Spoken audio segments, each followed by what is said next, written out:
Hi, welcome back to the Jack and Glenn channel. I'm Jackie. And I'm her husband, Glenn. He's my husband, Glenn. And before we get started, make sure you hit the subscribe button, hit that bell notification so you don't miss any of our reviews. Today we're reviewing Married at First Sight, Season 18, Episode 13. And this episode is a mess. And I thought it was going to get worse. I thought it could get worse. But it got worse, sir. It got worse. And it's gonna get worse next week too. It's gonna get worse. Yeah, it is funny, not funny, but it's sad. I don't know. It's sad and funny at the same time. It's a little bit both, but we're gonna talk about it. We're gonna break it down. But if you're new to this channel, hit the subscribe button, hit the bell notification. If you've been watching this for a while and you haven't hit the subscribe button or you hadn't hit the bell notification, man, what you waiting for? What you waiting for? Do so today, right? Do so today. Hit the subscribe button and bell notifications. So let's get to it. Let's start with this couple. Didn't have much from this couple. Let's go with MM and Casey. We'll start with the easy couple first, right? MM and Casey, right? So we see MM and Casey. They're supposed to be dating each other. They're supposed to be dating each other, right? So they meet each other at an ice cream shop. Casey comes in with no backpack. No backpack this time. Wow. Right, had no backpack on this time. So you know he wasn't trying to stay. He wasn't trying to stay. Had no backpack on. Wasn't trying to stay. Had no backpack on. They were eating ice cream, and then he tells her, "I'm going to Houston for homecoming." And made his mama. His mom. And she's like, "Well, I sure would like to see your mom. I haven't seen her since the wedding." And he was like, This is why I was like MM, stop. I'm like, stop. Like, if this man doesn't invite you, he did not. That means he does not want you to go. He does not want you to be. He does not want to be around you. Like, catch the hint, girl. Catch the hint. I know he's your husband, right? He does not want to be around you. No, we're not on the husband thing no more. Remember? No, it's like, just a man that's trying to date me. Man who's trying to date her. Look, a man trying to date. He doesn't want to be around you. He ain't trying to date you. He ain't trying to date you. He ain't trying to be with you. If that man goes to Houston, he's going to Houston, and why would he be trying to introduce you to his mama if he knows that this ain't going nowhere? Right? Why would he bring you back around his mama if he knows the relationship ain't going? He doesn't want this relationship to get nowhere. He don't want his mama involved in this mess. He don't want his mama to see what he's been doing on TV. He don't want you to talk to his mama. Because if his mama got any halfway sense, she like, boy, you shouldn't be treating that girl like that. Well, that's how you know EKG's full of crap. Because his thing was we was going to start over. MM said last week, I will not be communicating with you. You will communicate with me if this is what you're. So he's full of crap. Because truth of the matter is, if we were starting over, if I was trying to date you or whatever, then I would have been like, would you like to come? Mm-hmm. That's how you know he's full of crap. He ain't trying to. Man, look, bro, going to homecoming. You know if you be at homecoming, you know what be at homecoming. And he going back to Houston too, back his old stomping ground, old friends, old girlfriends, old people. And are there any old girlfriends? Yes. Me and my sister were having this conversation. Because on social media, if you go to the Facebook group chat of Married at First Sight or Married at First Sight Facebook page, a lot of his old girlfriends came out and said, I used to date this guy. I dated this guy. Don't date this guy. What? That's my point. They was like, don't date. Yeah, like don't date them. So there was girlfriends. So even if they was there, I know they wasn't like, hey. I'm sure if he got that many people coming out, I'm sure Ike could find somebody. He cool until he opened his mouth. He cool when he first meets you. He cool when he dating you. He just ain't cool when he married to you. So anyway, she didn't hear from him the whole time. He was supposed to let her know when he got there. She was who was she talking to? Was it Dr. Pia? Dr. Pia. She talked to Dr. Pia. She told Dr. Pia we decided not to move in. It was like a mutual decision. Well, she kind of said it like he said it, but they really both have been thinking about it. Yeah, they both agreed. He went to Houston for homecoming. No, he didn't ask me to go. I ain't heard from him. I don't even know if he got there safely. Yeah. But she should have known that. They should never try to move in together anyway. I needed them, as we talked about in the last review, to tell Dr. P and Pastor Cal, we're not going to do this. You're not going to force me to be with a guy who don't want to be there. Mm-hmm. You're not going to force me with somebody who don't want to be, right? So she noticed he didn't have his ring on. Mm-hmm. And I don't know why he did, because she's like, oh, you're not wearing your ring now? Oh, I took it off to wash dishes and all this other stuff. Bruh. bro. I don't like neither one. I like them. I don't like neither one of them because they both not honest. Just tell the girl I took my ring off because I'm going to Houston. I'm going to homecoming. And I don't want nobody to know I'm married. Remember the dude that did it? What's the dude from San Diego did that? The environmental person. Yeah, well, I can't remember his name. He did it too when he went to his conference. Took his ring off because he didn't want no questions. He didn't want to have to explain. Ike took his ring off because he's not married to you anymore, MM. He don't want to be married to you. It's confusion. It's problems. As both of you said, because she said it later on, there's no peace in this house. She went back to her own apartment. It's like, I'm not staying at the apartment anymore because there's no peace. And I'm sitting here like, it should be peace. He gone. What you mean ain't no peace? Ain't no peace. It should be peace. Look, man, he ain't going to mess my peace up. But, no, she talked to Dr. P. Talking about how he's not helping. He's not conversing with her. He's not talking. He didn't send her no text that, hey, yo, I made it safely. I got stuck in traffic. We had turbulence. None of that stuff. So, if I'm M, why do you even try anymore? At this point, don't stop trying. Go through the most, get your stuff together. Don't even worry about him. Do you? Well, I think, but she's doing that bit by bit. You know what I'm saying? I'm trying to take you at your word that you're in it. So I expect you to communicate with me. But now here, he's not communicating. So it's going to be some stuff next week. Come on, you want to go at a slow pace. Girl, you can't go any slower than this. If the man tell you that he want to communicate with you and go slow, and he don't communicate, like you said, I would rather him just say straight up, no, thank you. Oh, thank you. But I think what's underneath a lot of these people not saying, it was two things. Without them saying, never mind, no, thank you. And it's several of the couples we got right now is paychecks and your pride. Oh, yeah. Paychecks and pride is killer. Because he can easily say, look, you know what? I'm going to Houston. I'm done. I don't want to be with you no more. Look, that's why I take my hat off to Zach from DC season 10. Zach was like, I don't want to live with you, Mindy. I don't want to be with you. I'm going to stay in my spot. I ain't ready for this. But he ain't tried out. But he didn't lie. Zach was honest. Alyssa was honest. I can deal with the person who's honest up front. Yeah. Than the person who's trying and they're not on and lying at the same time. Because you're not trying to communicate with her. I think he even asked her some questions, or they started asking each other questions. I'm like, these are questions y'all should have asked when y'all first started dating. And funny, because it's okay for you to ask questions, but you don't want me to ask you none. Nah, I told you the problem is he wants to be in charge, to be the leader. He wants her to just be submissive. Bye. And not, bye, boy. And not bye. her own. Boy, bye. Own mindset. But nonetheless, that's Ike and MM. Talk to Dr. P. Dr. P said they'll get back when old boy get back. They have a conversation, sit down. It is what it is. Terrible. Let's go to Thomas and Camille, because this was oh my God, this was interesting. Thomas and Camille. I feel like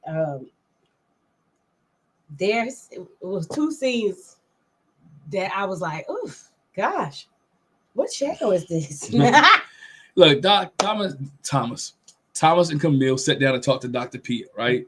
They talked to Dr. P about how things were going sexually and their sex life, how things were going. Because she was like, y'all consummated the marriage. Y'all still doing that? Yes, we are. And how things are going. And so they started to share how things are going. Thomas, what do you like? I'm a giver. I'm a pleaser. He said he likes to please. I'm a giver. I like to please her. I like to please her. Hint, hint. Hint, wink, wink. I like to please her, right? I like to make sure things are good. And so, she had no complaints. Let's say Camille has no complaints in the bedroom. We stopped talking about Thomas's swag after the bedroom. She brought my man some earrings after the bedroom. Thomas has been doing all the right things after the bedroom. So it's no problems. But Thomas doesn't communicate. She wants to spice things up because Camille's into that. She has fetishes. She like things like that. Let's pause though. Let's go back. Okay. 1 second. Cause again, Thomas says, I'm a giver. I like to make sure she's pleased. Mm-hmm. Okay, so what's something you would like to see different? He says, I would like to see reciprocation. He wants to receive. And she was like, I don't have no problem with reciprocation, but I'm just not there right now. I'm not there right to now. Me, that's more. And I'm with her on that. I think anyway, I was gonna say, I think in society, a lot of people have flipped it to her. She was like, that's even more intimate. She has. She said that's even more intimate. So, you know, I will go there. And a lot of people think it's the other way. But my problem is with Thomas. Why did it take Dr. Pia? I'm just looking at it this way, and that's what why did it take Dr. Pia to ask him before he could communicate? Because that's a touchy thing. But He should have come. But no, but that's what he wanted. It should have been It should have been Dr. Pia who brings it out. He should have been communicating with her. He what? Listen, Camille. He should have been communicating with her. I don't disagree with you, but the way Camille had him run up and down that basketball court.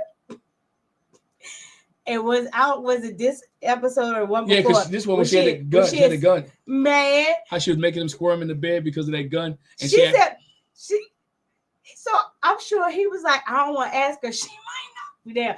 I don't want to ask her. She is a little rough. I don't want to. And so in that space, he felt safe. He said, "Well, actually, I would like some reciprocation." So he felt comfortable in that space. He was scared. Did. So you try to say he's scared of it. She do be acting like a drill sergeant. But I mean, not even that. But I think let's be real. I think she thinks it's funny, but the way she treating him, but she be hurting him with the gun and stuff. But he doesn't say anything. He just takes it.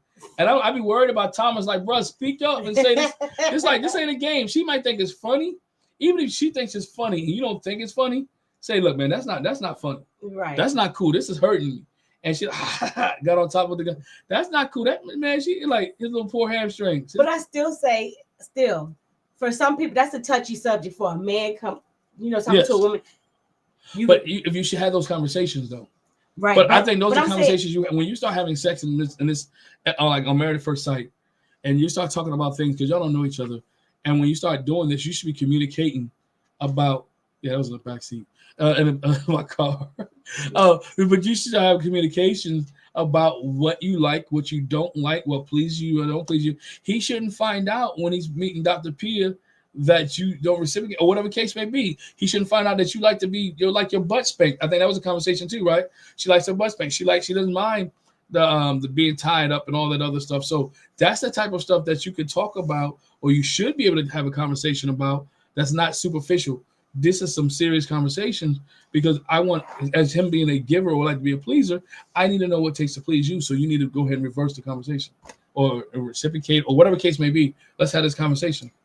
It was safety in the multitude of witnesses. It was safety. So Thomas was like, I think I can say it now, and she won't bop me upside the head. Bop me upside the head. So but anyway, Dr. Pia continued to talk to them about that, and then she gives them a basket. She has exercise for them to go a little bit deeper into their sex box or their sex life. And they end up bringing up ropes. She put an avocado in that man's mouth and just shoved it in there. Like broke that man's teeth. It's like, hold on for a minute. He said, what is that?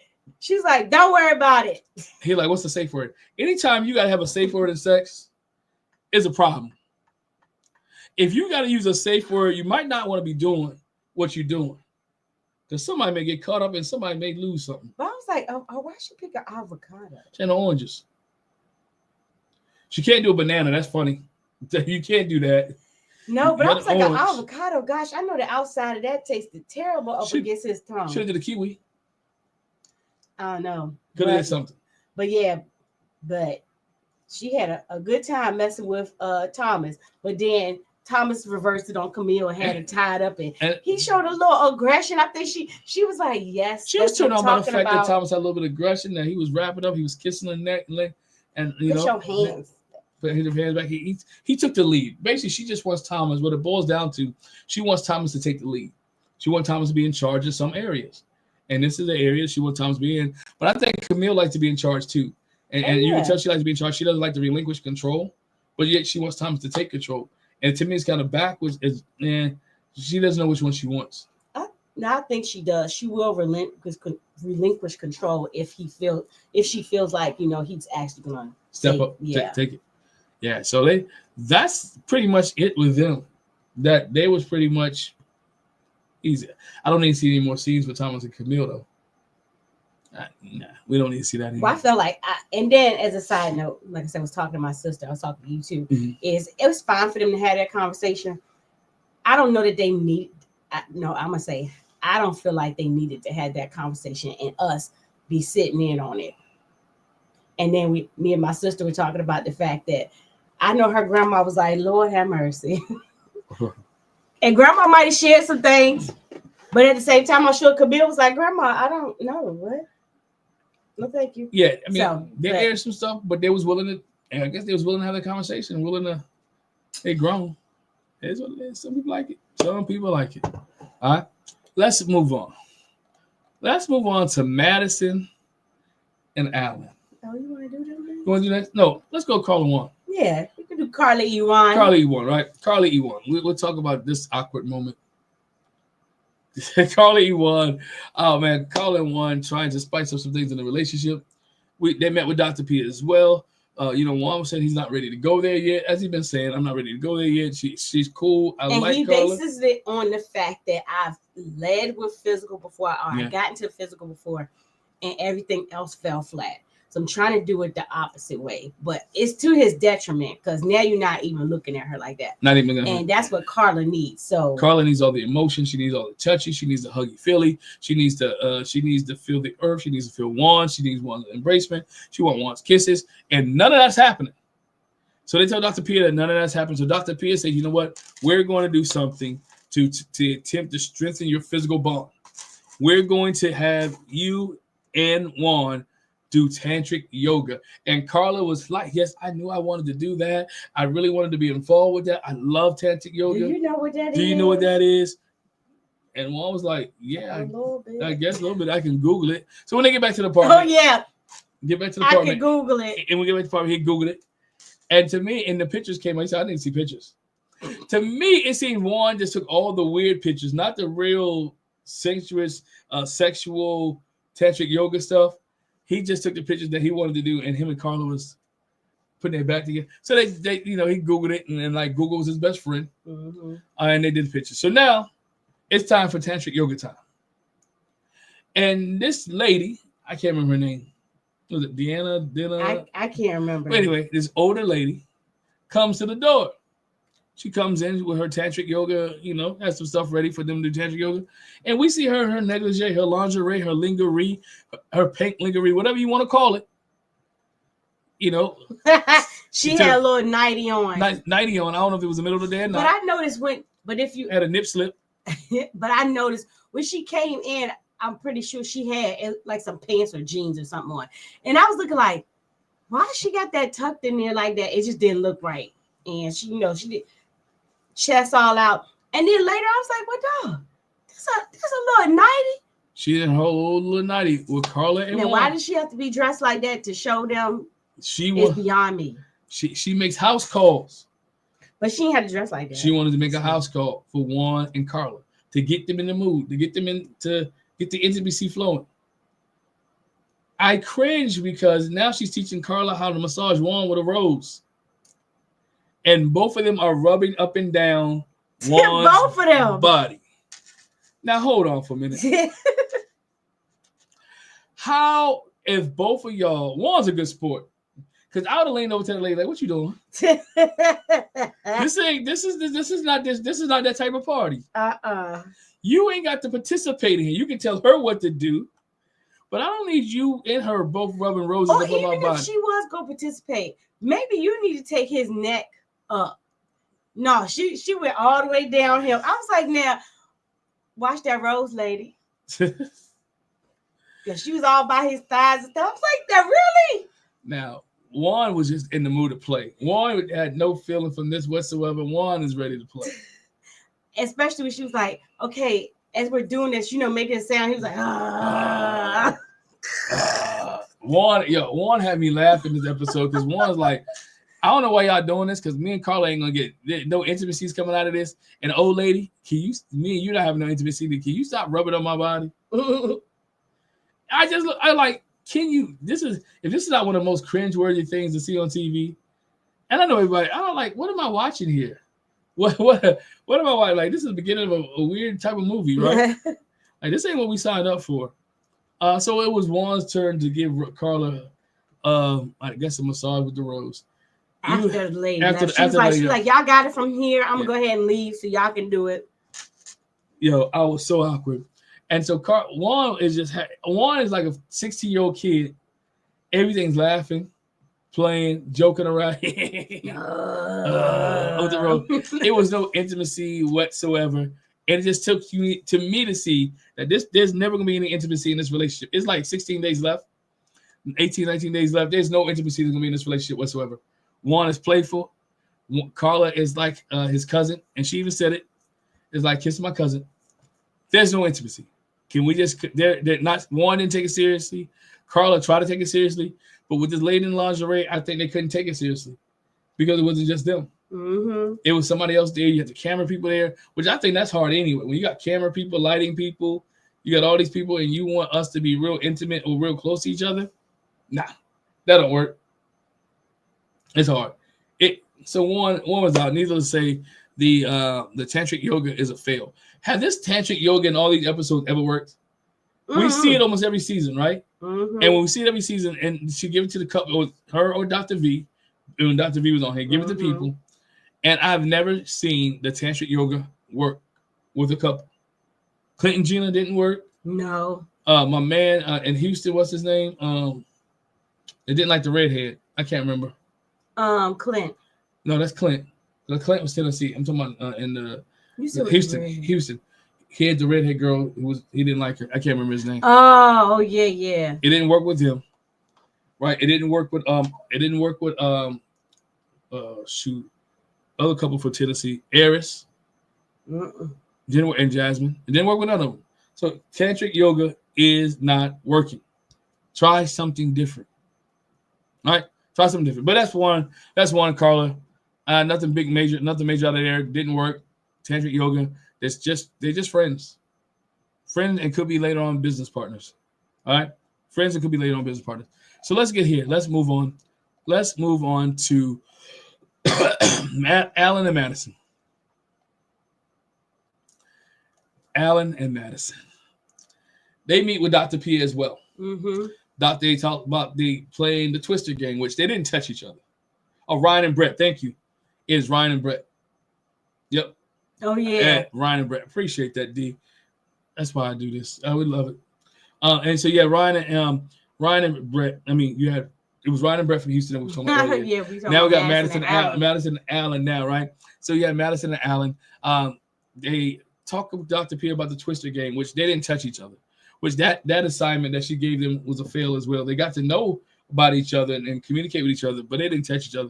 Twister is meant, it's the name, twist up. We need to twist up and not be on your half of the Twister board and I'm on my half. So they told Dr. P that the Twister didn't work. So she was like, she gave them a task to be more intimate. Mm-hmm. She said she got some cards called Just a Tip. Just a Tip is the name of her marriage cards, right?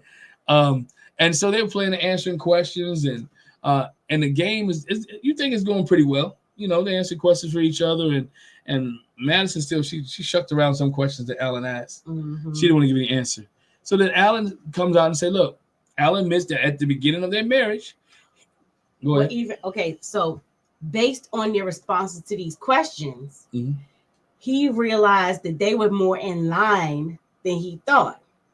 He was like, oh, okay. As they're answering questions, he was like, oh, I like this. And she was like, yeah, me too.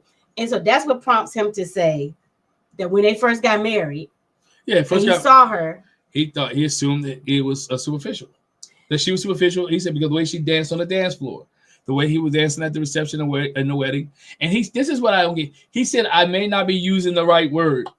Yeah, and the word he used was transactional. Nah, you don't use transactional. That means you give me something and I give you something. More as if you're a streetwalker or your worker or your prostitute, we gotta work this thing out. We're negotiating these things. The word transactional was not a good word for Allan to use. She took offense to that. But he had prefaced it like, I don't mean no harm. Like, I don't feel this way about you. It's like, I don't know the word to say. He prefaced all that when he told her what he said, and she still got offended. Like, I felt like with him prefacing that, she shouldn't. It's okay for you to feel a type of way, but I feel like she got more offended than she should have, as if he had just said it and left it at that. Yeah, she got offended because she said everybody thinks she's the party girl. Well, Madison, guess what? You did come home from the anniversary, from the honeymoon, and go where? Out to the club. You were out with David and stayed out all night. Yeah, you was out with David alleged when you and Allan was out with David when he texted some other woman, party girl. You and Allan were out at the club.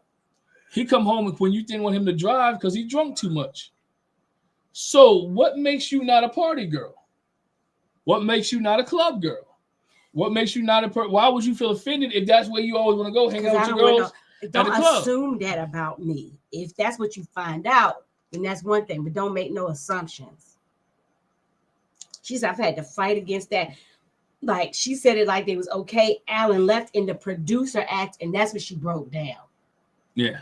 She waited till he left, and I was like, wow. She should have stayed there and been vulnerable with him and said, look, this is how I'm feeling. Don't lie about it. Let me show you why I'm feeling this way. And they would have saved him like 3 scenes off this show if she'd have just cried and opened up to Allan right then and there and said, this is why. And he would have been empathetic. And because later on she said, you don't show empathy for nobody. You're like, I don't show empathy. I show empathy. I'm concerned. I have issue. I apologize for what I said. You know, she breaks down in that private moment. He tried to go. She stays out. She stays out late. Now, Madison, who did you stay out late with? She said it was her friend Amanda. No, she said she had to go in the hallway and make a call. Yes. Had to go in the hallway and make a call. And the call turned into she left. She left. And it turned into she didn't come back until way late because he said he was up till 2-something looking for her to come in, and she did. She hadn't yet. Where did she go? I got an idea where she went. She didn't go. I don't think she went out to Amanda, in my opinion. I think she went to see somebody else in that building, and we'll get to that a little bit later. Because his mate ain't staying there. No. Ain't nobody else in that building. I think she stayed with, we'll get to that person later. I don't think she went to see. Can you imagine this? Well, guess what he said I was? Girl, come here. Let me console you. Let me hold you. All right. They try to talk the next morning. The conversation quickly spread. It spiraled downhill. It got mad. Madison felt judged. She felt like Allan was just picking on her. Like he was just poking. He clearly was upset. He clearly was sensitive to the issue. Mm-hmm. He came looking for you to apologize. Mm-hmm. You was in the gym. He came her to apologize. Come on, Madison. And it just did not go well. It didn't go well at all. It didn't go well. And look, she feels. What's what I'm using? She feels that David is not David. She feels like Allan is not sensitive enough to her needs, right? I feel like Allan's not sensitive to her needs. But he tried to give her that example. It's like, when you called me a pushover, what's the difference? Yeah. You said when you first met me, that was the impression you got, like I was a pushover. And basically, he was like, I took it in stride. It's like, I gave you the benefit of the doubt, but you're not doing the same thing for me. And he ain't lying. And then she got mad because he called her sensitive. Like, he pointed out, you're more sensitive than me. What are you trying to say, Allan? He said what he was trying to say, that you're more sensitive to him. Like you put on this tough exterior, and then he says something, and now you revert back to this real soft person, which you're not that soft. Like, you put it on the front for him, and when he challenged you or bucks or says something, you're in your feelings. That was both of those conversations were just a mess. It was like it didn't have to go like that. Yeah. Then David said he was triggered by the fact that you stayed out all night. Allan said you was triggered. I'm gonna get to that. Allan said you triggered because you didn't stay out all night. Because look, you didn't call. I was worried about you. I stayed up. I took a nap. You wasn't back. I got up. You didn't want me to drive home, right? And I'm drunk. I don't want you to leave and go anywhere while we mad. That's my thing. And so you scared. Especially when you told me you was going to make a phone call. That's it. And you don't come back. Here's the part, though. Allan said while he was asleep, he had a dream that they stopped filming. And he had a dream that they stopped filming, and they had matched Madison up, rematched Madison to a different person. Hey, bruh, listen to your dreams. Madison looked at him like, oh, listen to your dreams, right? Sometimes their intuition, sometimes your dreams is helping you out, right? Allan acknowledged that there are different. They handle things emotionally different. right? Eventually they're able to move forward, but for how long, I don't know. We only time will tell. They kind of patch things up at the end with communication skills, but Allan, Wink, listen to what you're feeling. Listen to it. Oh, yeah, I believe she's playing Allan the whole way, right? She's playing Allan with his emotions, playing Allan with his feelings. She's playing Allan, and I think Allan sees it, but he's still trying to get along. He don't want to cause any waves. Don't want to cause any waves. But that's everything with Madison. And he's into her. I think that's a thing. He's into her. She's just not into him. And he's hoping against hope. Stop banging your head against the wall, bro. Stop banging your head against the wall. She doesn't like you. She likes the thought of being on the show. She don't like being with you. All right, it is. So we get Michelle and David. Finally, I can use the man's name.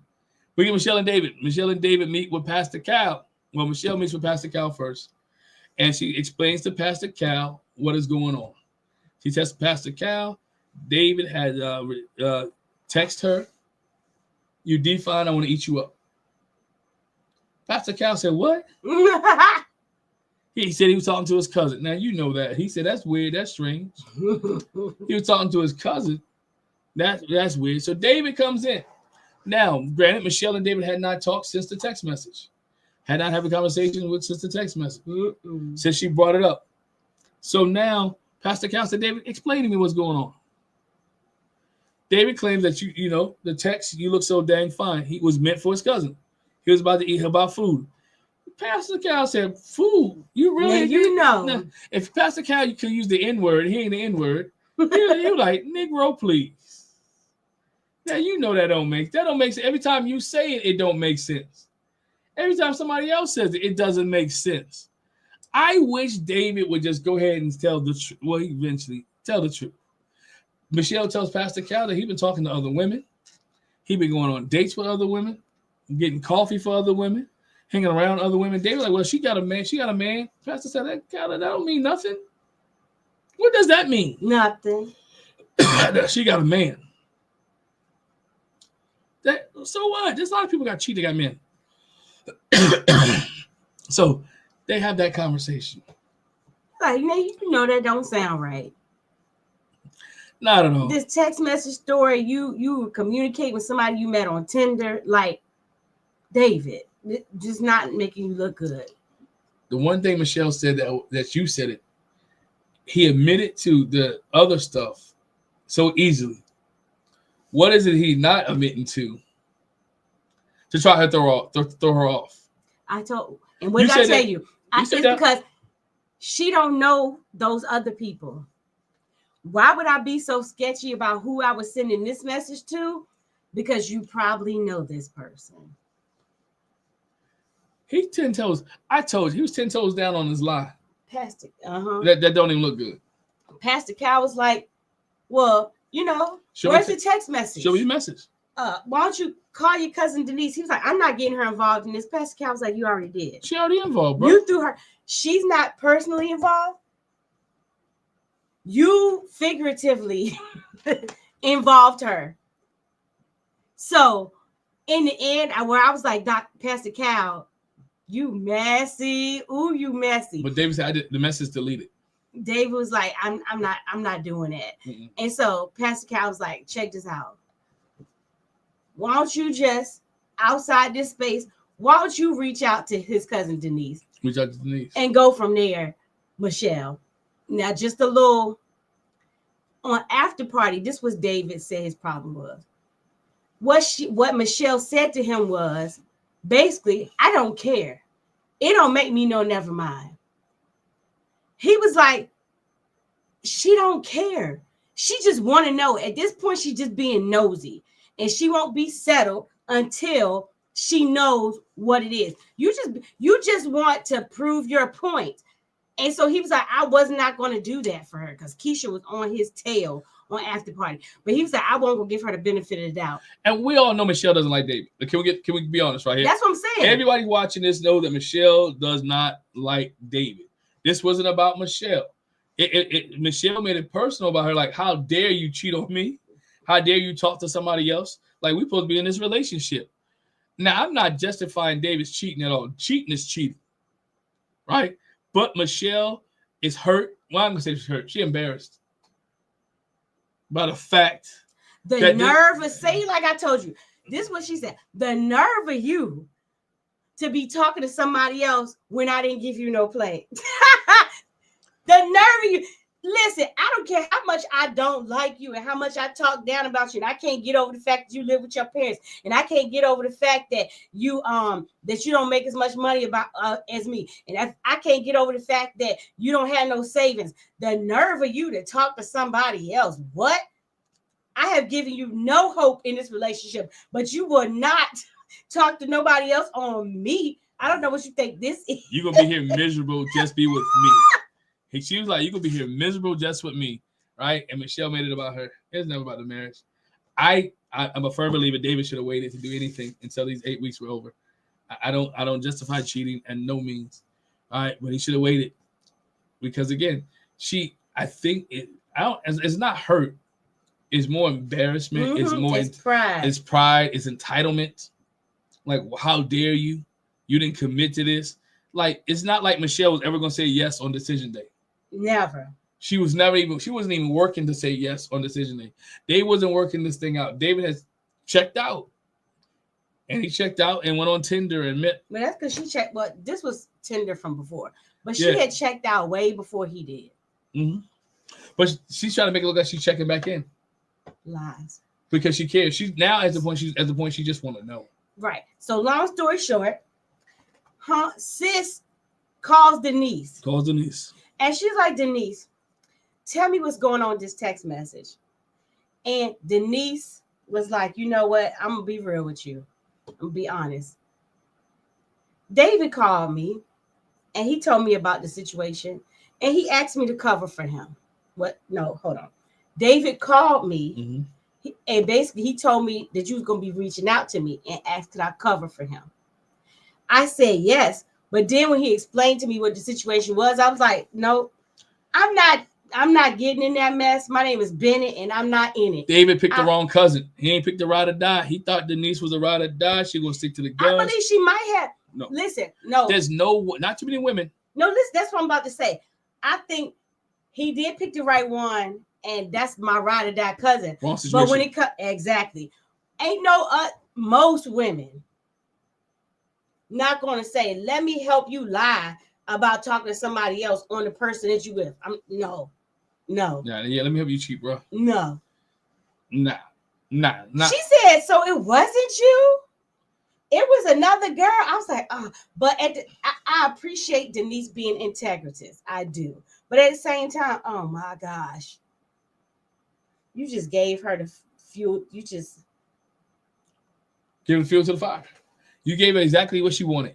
She got exactly what she needed. She needed to know 100% sure that David was lying. She was like 85, 90% know that he was lying.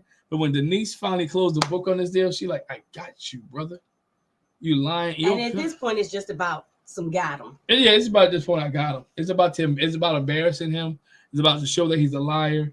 It's about when you go to decision day saying, you know what, I don't want to be with him because of this. Her decision day conversation, her decision day decisions based off of this now. Not the fact that she never gave it a try. Not the fact that she never gave it any kind of play. It is just a simple fact.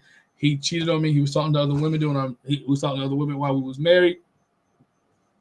She would take no accountability in this. Nope. She would not take any accountability. He should have just been straight up. Even when she was talking to the girls, because all the girls met, we didn't go there. When all the girls met for their little day party, whatever, with she was the girl name? Carla, with Carla and her sound bowls. She was like, girl, David was out. He was texting some girl. And now, mind you, Madison was there. Carla was there. And she like, Madison, when she out with y'all? And Carla was like, and Madison was like, yeah, Carla came. She dropped some info like, Carla was there too.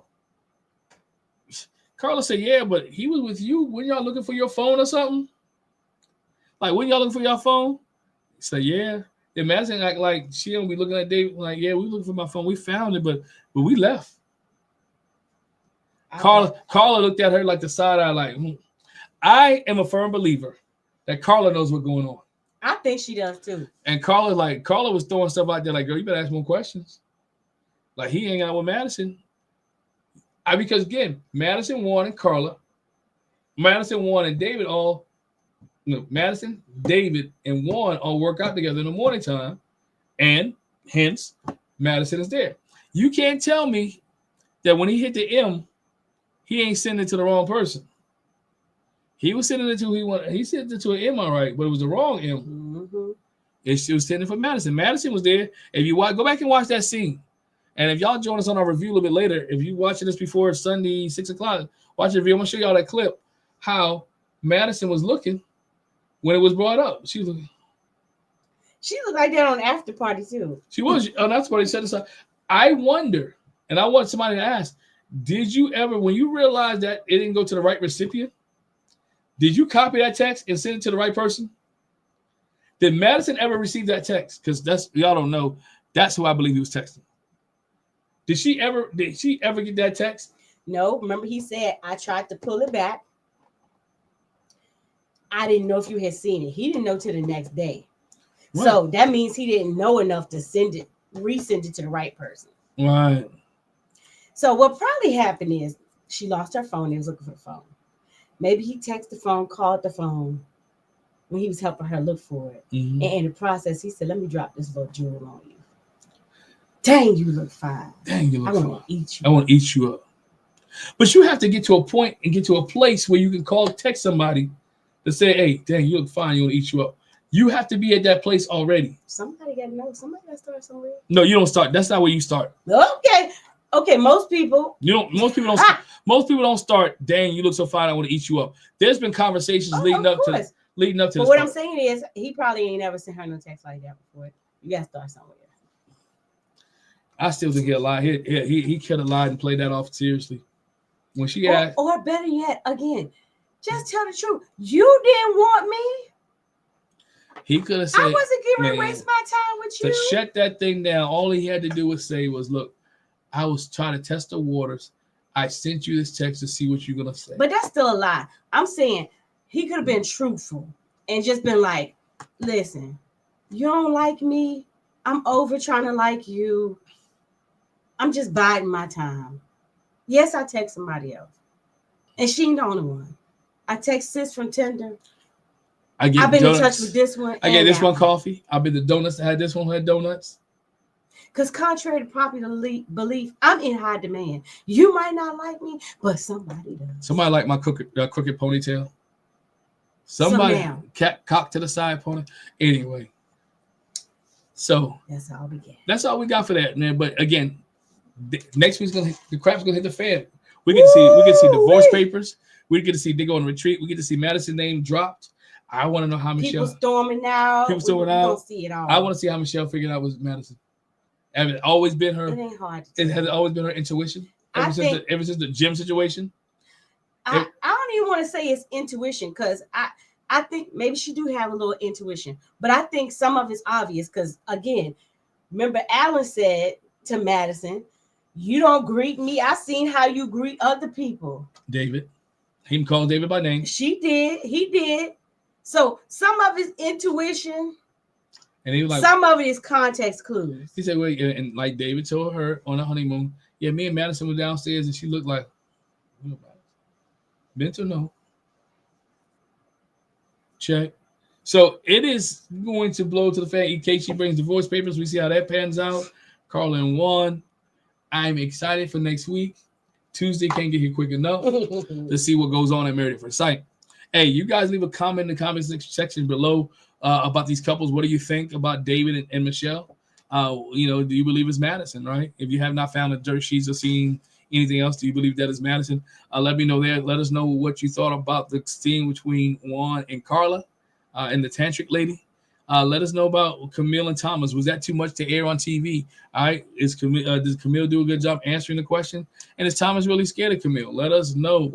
And Allan and Madison, is she gaslighting him and been gaslighting him since day one? Let us know. Leave a comment in the comment section below. Make sure you hit the subscribe button, hit that bell notification so you don't miss any of our reviews or any of our panel discussions. And we appreciate you guys. Thanks for rocking with us. And we'll catch you guys in a little bit. Bye. Peace.